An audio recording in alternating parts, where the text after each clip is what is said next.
Hey everybody, it's Fernando from the Rollback Podcast. And I'm recording this on a Sunday. So, hopefully Eddie gets this out by Wednesday. He by far has the worst luck out of any human being I've ever been the privy of having knowledge of.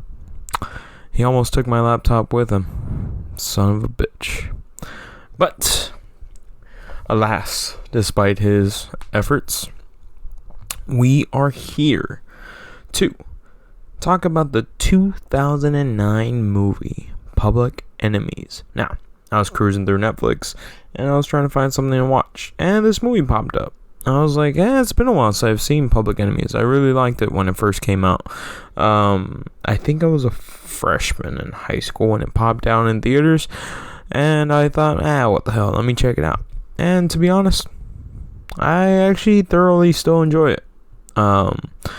Quick synopsis: Depression era bank robber John Dillinger, played by Johnny Depp. Charm and audacity endear him in much of his America's downtrodden public, but he's also a thorn in the side of J. Edgar Hoover, played by Billy Crudup, and the fledgling FBI. Desperate to capture the elusive outlaw, Hoover makes Dillinger his first public enemy number one, and assigns his top agent Melvin Purvis, played by Christian Bale, the task of bringing him in, dead or alive. Now, I had no clue that this movie was directed by Michael Mann. Back then, I didn't really look at the director. For those of you who don't know, Michael Mann, very world-renowned director, most famously for the movie Heat, and pretty much any thriller you can think of. Now, when I was watching this movie, I was just like, it's actually a pretty good movie. I forgot how good it is. The action sequences, the sequences of them robbing banks, I thought was very interesting. And then also like really delving into what's going on in the movie. We have John Dillinger, who is robbing banks during the Depression era, which was very commonplace. Well, not commonplace, but it was starting to become a real problem. And at the time, J. Edgar Hoover was trying to really build his Federal Bureau of Investigation, which wasn't getting too much respect. Movie starts off with him. It looks like some sort of committee who he's going to for more funding.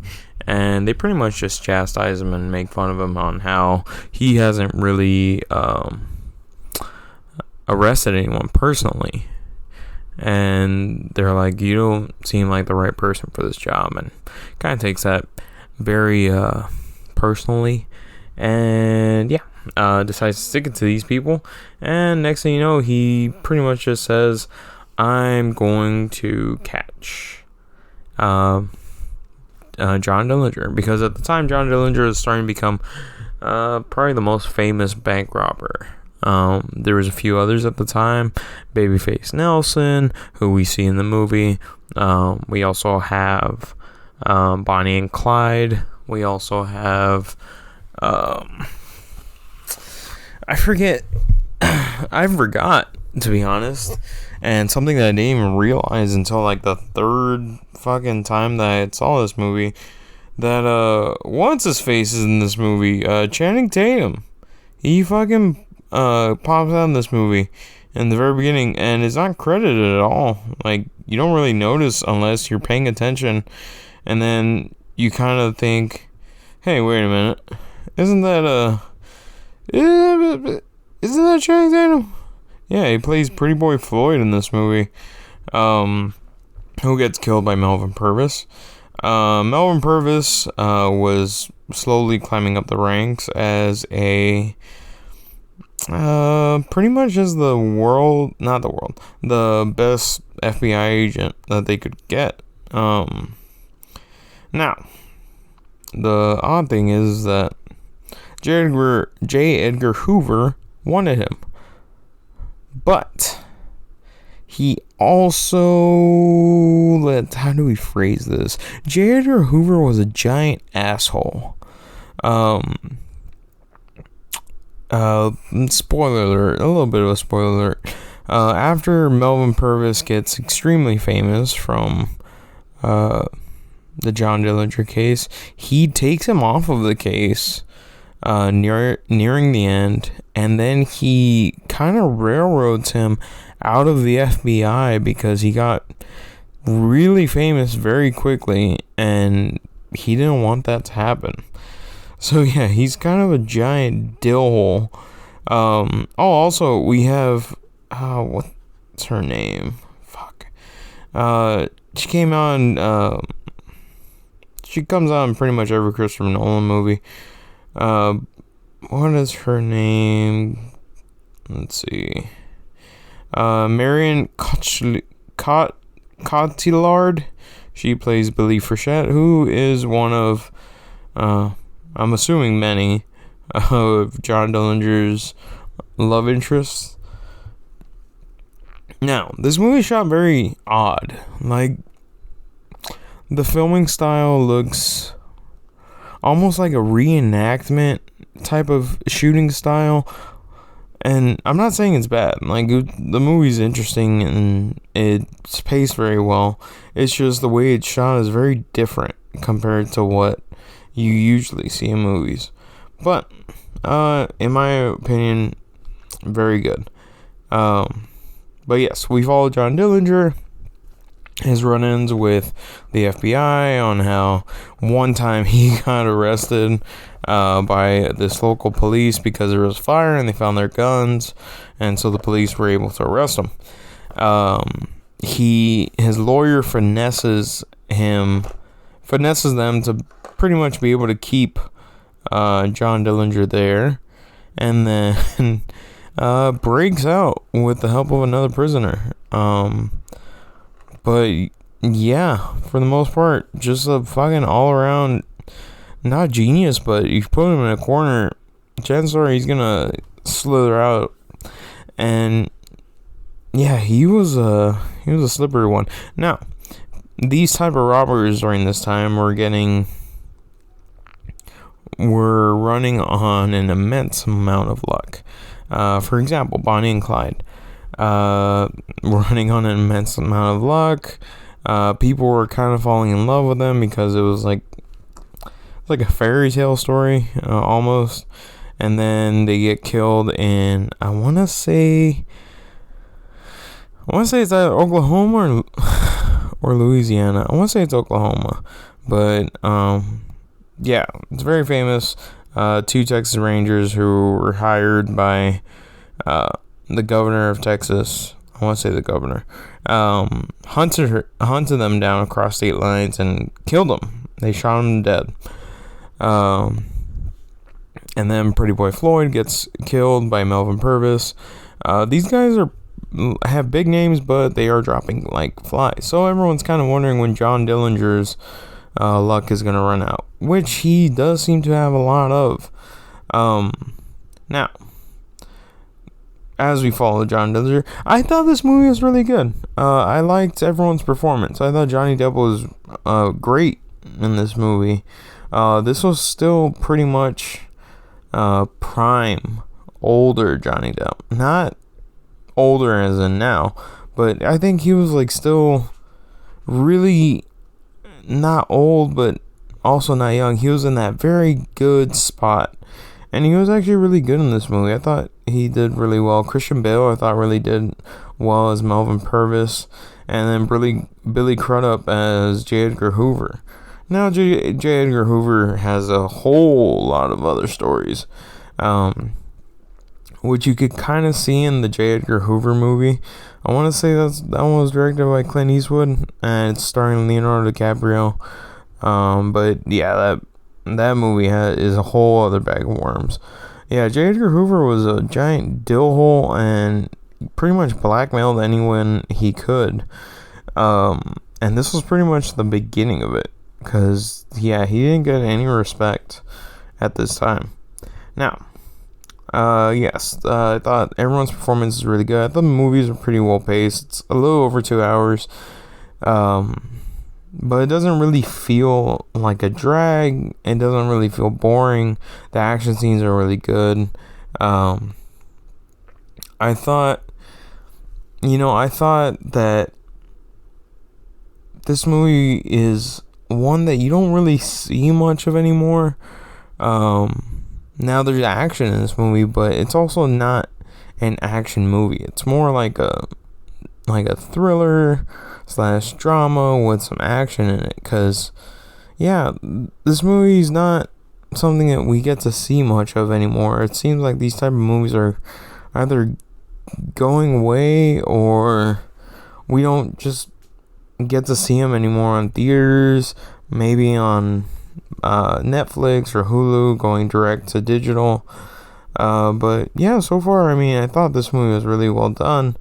For me, the part where John Dillinger is killed at the end by the FBI agents, where he was exiting a theater, I thought that was pretty fucking nuts. The guy who approached him was the same, in the movie, and this wasn't really true, but the guy who approached him was the one that was smacking around his girlfriend, because they wanted information out of her. But in real life, Billy Frechette never got that type of interrogation where she was beating the shit out of, but other people did in real life, like the wife of Babyface Nelson, Alvin Karpis, and an associate of John Dillinger, who ended up falling to his death. They said suicide, but I don't think that was true. They say that historians think that they were kind of holding him outside of a window and he fell. But yeah, that was it was a little nuts. But and then another thing, I liked how Michael Mann would use actual props, like the cars, the shootout at that lodge, where Melvin Purvis tracks him down. That was the actual lodge, like the actual one, and they actually shot that scene on the anniversary of the actual shootout. Like, that was fucking nuts. But for me personally, I thought this movie was really well done. I just like all the little things about it. Like, you could tell that Michael Mann really had a knack for this movie. Like, he really enjoyed the source material. You could tell that he had like a very strong bond, and you could tell that he knew what he wanted out of his actors. Like, he praised Jason Clarke repeatedly, calling him one of the most talented actors he had ever encountered. Now, I'm pretty sure there's a lot of you that are like wondering, who's Jason Clarke? Who's Jason Clarke? I guarantee you have seen him in movies. He's not always the leading man, but he's fucking awesome, like, when you give him a chance. Most notably, I think one of his few like leading roles was in the Pet Sematary reboot and in Dawn of the Planet of the Apes, which for me, top 10 sequels. I thought that movie was awesome. But yeah, great actor. I loved how he was used in this film. Johnny Depp plays John Dillinger very well, because John Dillinger was supposed to be this very charismatic, very charming bank robber, and you could tell like Johnny Depp was oozing that shit like at the time. And this was pre, Amber Heard. And well, yeah, this Johnny Depp was definitely on his A game. But yeah, like, you can just tell that fucking Michael Mann really loved this source material. I mean, when he had what's his name? I'm blanking. When he had Johnny Depp, go. Well, he didn't have Johnny Depp go. Johnny Depp wanted to get familiar with John Dillinger, and in preparation, he went to a museum in Indiana where he was allowed to read some letters, and also He even tried on some of the pants that Dillinger wore the night he was shot. And Johnny Depp said that the pants fit him perfectly. So, interesting. But, yeah, it's funny how many parallels there are on this movie. Like, the fact that Christian Bale and Marion Cotillard, I'm going to butcher that name till the day I die, appeared in Dark Knight Rises together. No, not too long after. Also how Christian Bale and Jason Clarke both played John Connor. Crazy world.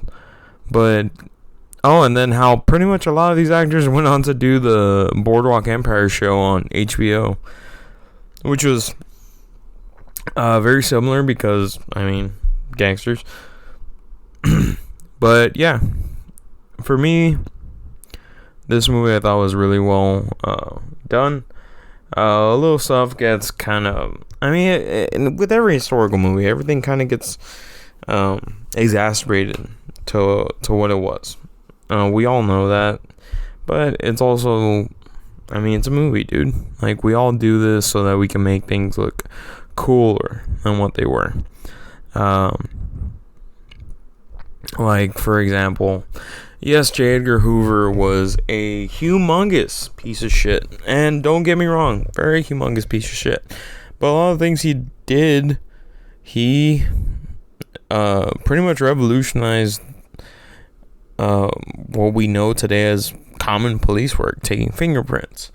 For example, that was something that he revolutionized. Which also kind of makes that dig by the senator kind of wrong, because he actually was a part of the Lindbergh case and one of the head agents on it.